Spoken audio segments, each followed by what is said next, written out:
تو اللہ کیا فرماتے ہیں, وَلِلَّذِينَ كَفَرُوا بِرَبِّهِمْ, کہ جو لوگ اپنے رب کے ساتھ کفر کریں گے تو کیا پتہ چلا کہ اللہ کی نظر میں مجرم وہ لوگ ہیں جو اپنے پالنے والے کا انکار کریں. سمجھ رہے ہو, جو اپنے پالنے والے کا انکار. اس کو تو دنیا جرم سمجھتی نہیں ہے. تو چونکہ جنت اللہ نے بنائی, جہنم اللہ نے بنائی, تو پاس بھی کون کر, پیپر جو ہے نا, جو ایگزام کے لیے جو اللہ نے جو پیپر بنایا وہ بھی اللہ نے بنایا ہے.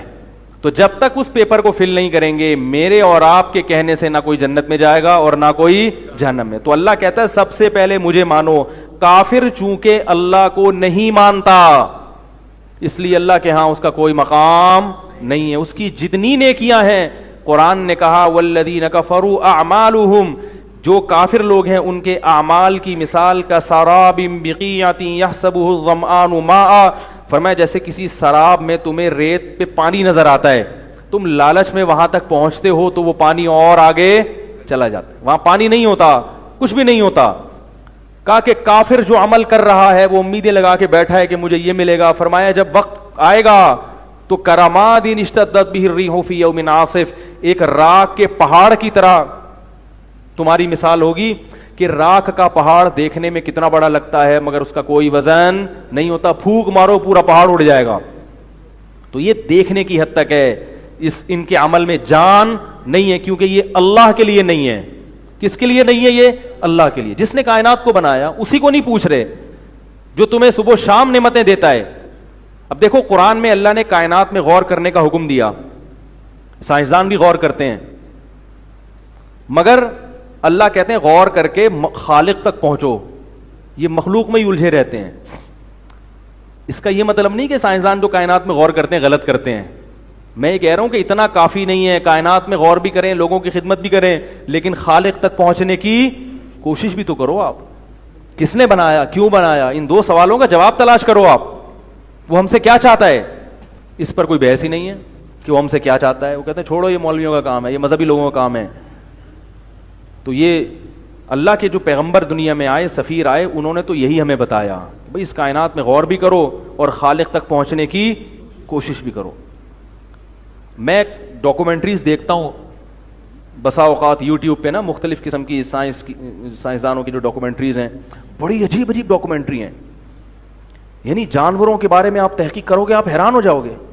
سمندر کی گہرائی میں ایسے ایسے جانور پیدا کیے ہیں جہاں اندھیرا ہے مگر اللہ نے وہاں بھی زندگی پیدا کی ہے.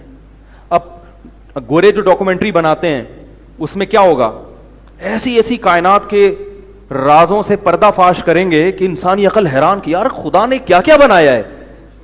سورہ یاسین میں جو اللہ نے کہا نا وَهُوَ بِكُلِّ خَلْقٍ عَلِيمٌ, وہ ہر طرح سے پیدا کرنا جانتا ہے.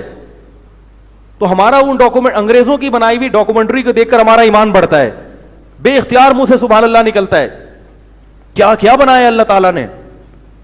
مگر گورے جب یہ ڈاکومنٹری بناتے ہیں تو اس پر کوئی بحث, ان کے منہ سے سبحان اللہ نہیں نکلتا ایک دفعہ بھی. بس کہتے ہیں بڑی عجیب فطرت, نیچر فطرت کہہ کے سب کیا کر دیتے ہیں, ٹال دیتے. گاڈ کا نام بھی نہیں آتا, اللہ تو یعنی انگلش میں بھی نہیں کہتے کہ گاڈ کیسا طاقتور گاڈ ہے. لیکن عرب جب یہ ڈاکومنٹری بناتے ہیں, یہ پیش کرتے ہیں, اس میں وہ بار بار قرآن مجید کی آیتیں چلاتے ہیں.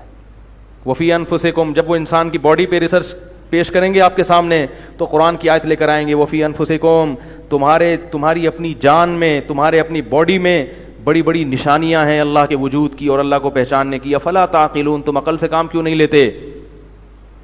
یہ جو جنگل ہے نا ڈاکومنٹری ہے, اللہ کی قسم یہ خود ایک بہت بڑا عجوبہ ہے. جنگل میں جو جانور اللہ نے پیدا کیے نا, خود سائنسدان کہتے ہیں کہ جنگل میں شیر درندہ نہ ہو تو انسان کے لیے خشکی میں زندگی مشکل ہو جائے گی.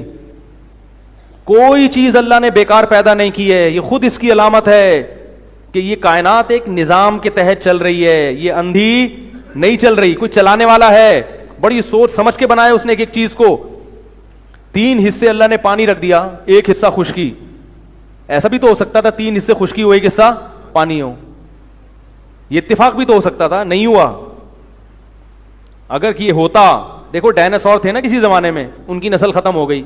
اس پر تو بحث ہوتا ہے نسل ختم ہو گئی, کیوں ہو گئی, اس پہ نہیں ہوتی. بھائی انسان کو دنیا میں آنا تھا اس لیے ڈائناسور کو اللہ نے ختم کر دیا. ڈائناسور اگر ہوتے, ہم یہاں بیان سن رہے ہوتے بیٹھ کے, وہ کمبختوں کے منہ اتنے بڑے بڑے تو کھا جاتے, پوری دنیا کو کھا کے ختم کر چکے ہوتے اب تک. اللہ نے آنے سے, انسان کے آنے سے پہلے اللہ تعالیٰ یہ باقاعدہ انتظام ہو رہا ہے انسان کے, بھائی اب انسان آ رہا ہے جس کے لیے بنایا, تو چھوٹے چھوٹے رہ جائیں گے, بڑے بڑے